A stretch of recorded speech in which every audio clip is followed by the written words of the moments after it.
자, 거두절미하고 바로 들어갈게요. 첫 번째, 여자에게 신비감을 주는 방법. 여러분이 여자와 연락을 하다가 여자가 이제 친구 만났어요 라는 카톡을 받았을 때 그럼 끝나고 연락해 라고 요구를 한 적이 있을 거예요.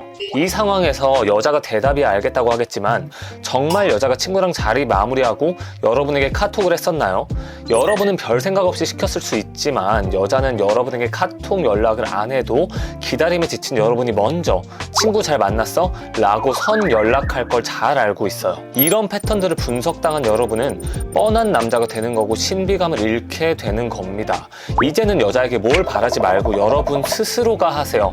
이렇게 여자가 친구 약속이 있다고 하면 여러분도 일정이 있으니 일정 끝나는 시간 맞춰 연락하겠다고 하세요. 여자가 잔다고 하면 여러분이 기상 알람 해주겠다고 하세요. 재밌는 사실이 뭔지 아시나요? 이렇게 하게 되면 여자는 여러분에게 호감이 많던 적던 일단 괜히 기다려보게 된다는 거예요. 기상 알람을 하겠다는 여러분을 괜히 은근히 기다리고 신경이 쓰입니다. 그렇게 여러분은 힘을 조금씩 갖게 되는 거예요. 두 번째, 여자와의 대화가 끝날 때쯤 무언가 물어보기 위해 제발 애쓰지 마라. 여러분이 취조식으로 여자에게 계속 물어보는 이유는 아주 뻔해요. 여자와의 관계를 계속 이어가고 싶은데 질문하지 않으면 여자에게 답장이 안 올 거라는 불안감 때문에. 그런데 여자도 여러분을 충분히 궁금해하고 있을 수 있어요.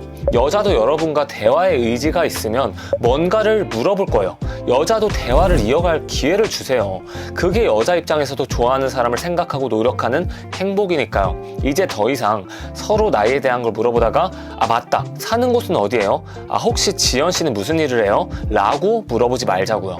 가지지 않아도 될 불안감을 가질 필요가 없어요. 그런 불안감은 여자에게 고스란히 전달됩니다. 세 번째, 여자랑 약속을 잡을 때는 이런 식으로 당당하게 말해야 안 될 약속도 잡힌다. 여러분이 외적으로 버거운 여자와 약속을 잡을 때 만나게 될 것이라는 확신이 없기 때문에 이런 식으로 약속을 은근슬쩍 잡으려고 할 겁니다. 여자에게 무슨 일 하는지 물은 뒤에 갑자기 아참 쉬는 날은 언제예요? 라고 물어보며 여자의 확신을 받기 위해 어설픈 냄새를 풍기는 방법이죠. 쉬는 날이 없으면 일할 수 없듯이 우리는 모두 쉬는 날이 언제인지 정확히 알고 있는 와중에 이 상황에서 여자는 장담컨대 아직 스케줄표가 안 나와서 모르겠어요 라는 애매한 답변을 줬을 것이고, 여기서 여러분은 찌질했던 과거의 제가 그랬듯 대부분 대화를 돌리려고 했을 거예요. 어설프게 물어본 것도 문제지만 대화를 돌리려고 하는 건 더 문제인데, 그 이유는 우선 여러분 스스로가 굉장히 찝찝하고 여자에게 앞으로 과감하게 행동하지 못하고 위축될 거기 때문입니다. 그래서 여러분은 이젠 이런 식으로 행동해보세요. 언제 쉬냐는 만남 약속 암시하는 급발진은 좀 죄송해요. 마음의 소리가 나왔는데 저에 대해 아는 것도 없었을 텐데 좀 무례해 보였을 것 같네요. 미안해요. 이렇게 여자에게 속마음과 하고 싶은 말을 당당히 드러내는 것이 훨씬 남자답고 쿨합니다. 저 또한 얼마 전에 이미 남친 지망생들이 많을 법한 여자에게 뻔하게 밥 먹자고 물어봤다가 까였는데, 이런 식으로 실낙 같은 희망 이어가고 싶다며 솔직하게 말하니까 여자가 웃으면서 그날 먹자고 말하더라고요. 물론 항상 이렇게 되는 거는 아니죠. 그치만 까이고 말고가 중요한 게 아니에요. 이 세상에 여자는 많으니까요. 중요한 건 까이더라도 어설프게 넘어가는 것보다 여러분의 불편한 마음의 짐을 덜 수 있다는 게 핵심이에요. 그리고 여자 입장에서도 당당하게 할 말을 표현하는 게 배려심이고 자신감으로 느껴집니다. 네 번째, 너무 논리적인 대화만 지향하지 말아라. 여자가 가령 방학에도 공부하고 있다고 하면 보통 남자들은 힘들겠다, 좀 쉬면서 해 라고 하면서 논리적인 대화만 하려고 하는데, 제가 나눈 카톡 대화를 보시죠. 얼마 전 만나는 여자애가 방학에도 공항 실습을 하고 있다며 사진을 보내줬는데 저는 진짜 결혼하자, 우리 엄마가 공부하는 여자랑 결혼하라 그랬어 라고 유쾌하게 얘기했습니다. 여자는 여러분의 사업 파트너가 아니란 걸 명심하세요. 다섯 번째, 별것도 아닌 지위를 계속 확인시키지 않는다.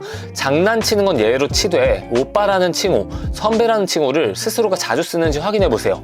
말을 시작할 때마다 오빠는, 오빠가, 선배가, 의도가 됐든 아니든 이런 있지도 않은 건의를 표현하는 분들이 생각보다 많은데, 이는 여자가 느끼기에는 얼마나 반대로 건의가 없는 사람인지 여실히 느껴지게 되는 거예요. 그리고 무엇보다 굉장히 느끼합니다. 여섯 번째, 스스로를 변하는 것들에 한정하지 말아라. 어느 학교에 다닌다든지, 어느 직장에 다닌다든지, 어떤 차를 탄다든지, 돈이 얼마나 많은지, 외모가 누구를 닮았는지, 여러분 스스로를 다른 무언가로 표현하기를 좋아한다면 다음 문장을 꼭 되새겨보세요. 자존감은 이미 나 자신이고 부연 설명이 그리 필요 없지만, 허영심은 내가 보여주고 싶은 것이기에 말이 많다는 거. 몇 년 전 여자 만날 때마다 깔창을 깔고 어깨뽕을 끼며 여포가 되었던 제가 평평한 신발을 신고 운동복을 입고 가야 하는 몸 좋은 남자들이 득실되는 헬스장에선 고개도 못 들고 눈치 보며 기구 쓰고 싶어도 쓰고 싶다고 말도 못하는 연약한 존재가 되어버리는 모습을 보면서 변할 수 있는 가치에 목매지 않고 불변하는 가치를 개발하는 데 집중하기로 다짐했습니다. 어디까지나 직장은 직장일 뿐이고 외모는 외모일 뿐이에요.